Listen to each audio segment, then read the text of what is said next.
دعا مانگنے کے کچھ آداب ہیں، جب دعا مانگنے والا ان کا خیال رکھتا ہے تو اس کی دعا رد نہیں کی جاتی۔ پہلا ادب کیا ہے؟ دعا میں کچھ بھی طلب کرنے سے پہلے انسان اللہ تعالیٰ کی عبادت کو قائم کرنے کی نیت کرے، کیونکہ دعا بڑی عبادات میں سے۔ اسی طرح انسان اپنی حاجات کو اللہ تعالیٰ سے جوڑ دیتا ہے۔ جو شخص بھی اپنی حاجت کو رب سے جوڑ لیتا ہے کبھی نامراد نہیں ہوتا، جیسے حضرت زکریا نے کہا تھا وَلَمْ أَكُمْ بِدُعَائِكَ رَبِّ شَقِيًّا، کہ میرے رب میں تجھ سے مانگ کر کبھی نامراد نہیں رہا۔ دعا چونکہ عبادت ہے اس لیے اس میں کثرت ہونی چاہیے۔ سورہ غافر کی آیت نمبر 60، ترمذی کی روایت 3548، صحیح الجامع کی روایت 3409 اس سلسلے میں معاون ہے۔ تیسرا ادب یہ کہ دعا مانگنے کے لیے وضو افضل ہے، لیکن با وضو نہ بھی ہو تو کوئی حرج نہیں۔ چوتھے یہ کہ دعا مانگتے ہوئے ہتھیلیاں پھیلانی چاہیے۔ ابو داؤد کی 1486 نمبر روایت اس سلسلے میں معاون ہے۔ مانگنے والے کو ہاتھ پھیلا کر مانگنا چاہیے۔ پانچویں بات یہ کہ ہاتھ اٹھا کر دعا مانگنی چاہیے۔ ترمذی کی روایت 3603 اس سلسلے میں معاون ہے۔ چھٹی بات یہ کہ اللہ تعالیٰ کی حمد و ثنا سے ابتدا کرنی چاہیے۔ دعا کی قبولیت کے لیے اللہ تعالیٰ کی حمد و ثنا ضروری ہے۔ انسان کو اپنے ہر کام میں ہی اللہ تعالیٰ کی حمد و ثنا کرنی چاہیے۔ مومن کو یہ یقین ہوتا ہے کہ آج حمد کروں گا تو کل اللہ تعالیٰ مجھے حمد کرنے والوں میں شامل فرما دیں گے۔ ابو داؤد کی 1481 نمبر روایت اور ترمذی کی 3477 نمبر روایت اس سلسلے میں دیکھی جا سکتی ہیں۔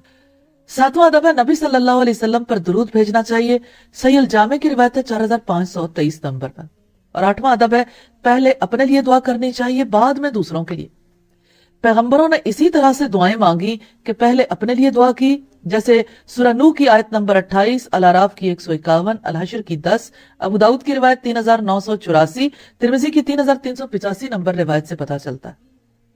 نواں ادب یہ ہے کہ انسان کو دعا تردد سے نہیں مانگنی چاہیے، نہ اسے استثناء کرنا چاہیے بلکہ دعا میں پختہ عزم کرنا چاہیے۔ استثناء کرنے سے مراد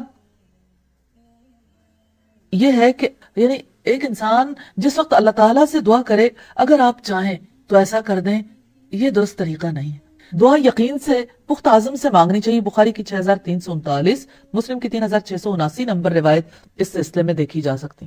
دسواں ادب ہے دعا میں صرف زبان کی حاضری نہیں چاہیے، ایسے کہ دل غیر حاضر ہو بلکہ دل کی حاضری سے مانگنی چاہیے۔ ترمذی کی 3479، مستدرک حاکم کی والیوم 1 پیج 493 کی روایات اس سلسلے میں معاون۔ انسان کو غور و فکر سے دعا مانگنی چاہیے، اسے پتہ ہونا چاہیے کہ وہ کیا کہہ رہا ہے۔ زبان سے بات نکلنے سے پہلے دل سے نکلنی چاہیے۔ یہ دعا کی اصل روح ہے کہ انسان اپنی روح، اپنی عقل اور اپنے جسم کے ساتھ اللہ تعالیٰ کے آگے حاضر۔ 11واں ادب ہے مانگتے ہوئے قبولیت کا یقین ہونا چاہیے۔ سورہ البقرہ کی آیت نمبر 186 اور ترمذی کی 3479 نمبر روایت اس سلسلے میں دیکھنی چاہیے۔ 12واں ادب ہے اپنے یا اپنے بچوں کے لیے بد دعا نہیں کرنی چاہیے۔ انسان کو ڈرنا چاہیے کہ کوئی وقت بھی قبولیت کا ہو سکتا ہے۔ مسلم کی 3009 نمبر روایت اس سلسلے میں معاون ہے۔ 13واں ادب یہ ہے کہ گناہ اور قطع رحمی کی دعا نہیں کرنی چاہیے۔ ترمذی کی 3381 نمبر روایت اس سلسلے میں معاون ہے۔ 14واں ادب یہ ہے کہ دعا میں حد سے نہیں بڑھنا چاہیے۔ سورہ الاعراف کی آیت نمبر 55، ابو داؤد کی 1480، صحیح ابو داؤد کی 1313، ابن ماجہ کی 3864، صحیح ابن ماجہ کی 3116 نمبر روایت اس سلسلے میں دیکھی جا سکتی ہے۔ 15واں ادب ہے مصیبت یا تکلیف کی وجہ سے موت کی دعا نہیں مانگنی چاہیے۔ بخاری کی 6351 نمبر روایت اس سلسلے میں دیکھی جا سکتی ہے۔ 16واں ادب ہے دنیا میں سزا مل جانے کی دعا نہیں کرنی چاہیے۔ کچھ لوگ آخرت کے شدید خوف کی وجہ سے دنیا میں ہی عذاب کا مطالبہ کر دیتے ہیں۔ جیسے آپ صلی اللہ علیہ وسلم نے ایک شخص کو دیکھا، وہ چوزے کی طرح ہو گیا تھا بیماری کی وجہ سے، یعنی بہت کمزور۔ تو پتا چلا کہ اس نے دنیا میں ہی اللہ تعالیٰ سے آخرت کے عذاب کا مطالبہ کیا تھا کہ آخرت کی سزا سے میں بچ جاؤں۔ تو آپ صلی اللہ علیہ وسلم نے فرمایا کہ اس کی کون طاقت رکھتا ہے۔ اس سلسلے کی روایت مسلم میں 2688 نمبر پر۔ 17واں ادب ہے اللہ تعالیٰ کے سامنے عاجزی اور درماندگی کا اظہار کرنا چاہیے۔ یہ وہ طریقہ ہے جس سے قبولیت میں مدد ملتی ہے۔ انسان کا سر جھکا ہوا ہو، ہاتھ اٹھے ہوئے ہوں، یہی عبودیت ہے۔ وہ اللہ تعالیٰ ہی ملک کا مالک ہے اور ہم اس کے فقیر ہیں. وہ آسمانوں اور زمین کا رب ہے، اس سے کچھ بھی چھپا ہوا نہیں. جس عاجزی کے ساتھ دعا مانگتا ہے اس کی دعا رد نہیں کی جاتی. 18واں ادب ہے جامع اور مسنون دعائیں مانگنی چاہیے. نبی صلی اللہ علیہ وسلم کی دعاؤں میں دنیا اور آخرت کی بھلائی جمع ہو گئی. ابو داؤد کی 1482 نمبر روایت سے ہمیں پتا چلتا. 19واں ادب ہے اللہ تعالیٰ سے کثرت سے عافیت مانگنی چاہیے. صحیح الجامع کی روایت ہے 1198، ترمذی کی 3514 نمبر روایت. اور 20واں ادب ہے دعا میں اللہ تعالیٰ کے ناموں کا وسیلہ اختیار کرنا چاہیے. الاعراف کی آیت نمبر 180، آل عمران کی 193 نمبر روایت اس سلسلے میں دیکھنی چاہیے.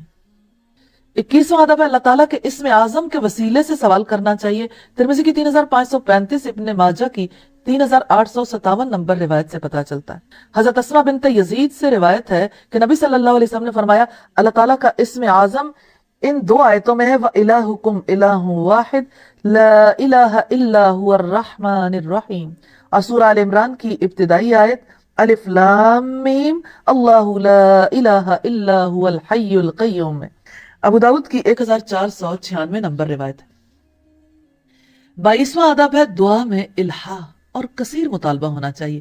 ابن حبان کی روایت 866 اور صحیح الجامع کی روایت 59 اس سلسلے میں مددگار. 23واں ادب ہے اپنے رب سے دنیا اور آخرت طلب کرنی چاہیے. ابن ماجہ کی 3847، ترمذی کی 3373 نمبر روایت اس سلسلے میں معاون. 24واں ادب ہے بدحالی میں کثرت سے دعا کرنی چاہیے. انسان پر مصیبت اور تکلیف اللہ ہی کے حکم سے آتی ہے، اس لیے دعا مانگنے میں کمی نہیں کرنی چاہیے. الانعام کی آیت نمبر 42 اس سلسلے میں معاون ہے. اللہ تعالیٰ سے دعا ہے وہ ہمیں سچی روح بہترین کیفیت کے ساتھ دعائیں مانگنا سکھا دے اور ہماری دعائیں قبول فرمائے. آمین ثم آمین.